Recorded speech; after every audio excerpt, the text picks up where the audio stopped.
art is our legacy to the generations of the future. It's our mark on history. Ceramics can survive far longer than canvases and paintings. We have been able to know more about the society as it existed 3,000 years ago because of the art that was left behind by that civilization.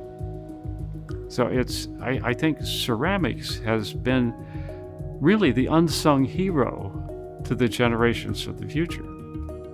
That's history. It's a good way to learn history is through art. When I was a little kid, my mother had 2 art books, one of the Louvre and one of the National Gallery. And I would sit and look at those pictures, and I just loved them. I just was fascinated my whole life. I met Julie, years after when we first had a earlier reunion. Their part in the, I'll call it reclamation of Pomona. It's just incredible. We had not known that.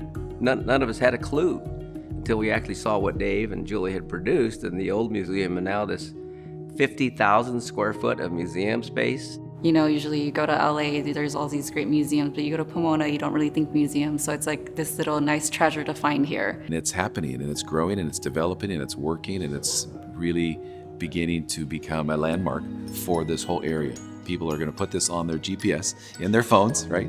And they're going to go down to Pomona to come see American Museum of Ceramic Art. I knew Dave from his performance on a football team, and he never quit. He always did what he was supposed to do. He was just one good guy. He's comes across as very even-keeled, even mild, somewhat subdued and quiet. But there's this fire inside David. I think David has a really, really amazing balance of business, art, and people. He has a curiosity on what makes things work, what makes things tick. There's a business element that at some point weaves its way in there. And then there's the person that connects and relates the two.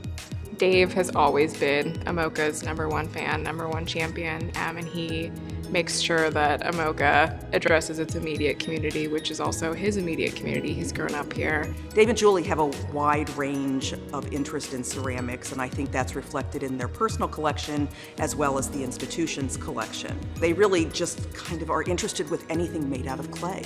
People know the American Museum of Ceramic Art throughout the world.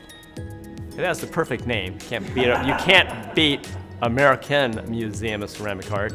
I think the combination of the studio and the museum really embody Julie and Dave. Humans are creative people. They like to see how it's done. Maybe they'd like to try it. These people have gone from never doing anything with clay to creating these beautiful objects, and they've become artists. For me specifically, it's a second home. And it's gonna come with my own shirt that is gonna say amo, amoka, but in the same word, which means love in Spanish, amo, amoka.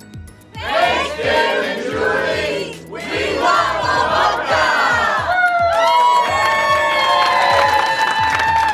Everyone remembers the first time they touched clay. In the case of Julie and David Armstrong, you know, their meeting over art and clay changed their lives. And I think that they really want to share how it's changed their lives with everyone else. Man, well, he creates children, but he also has this desire to do something, to make something beautiful. I really appreciate when an artist takes this medium to a new level.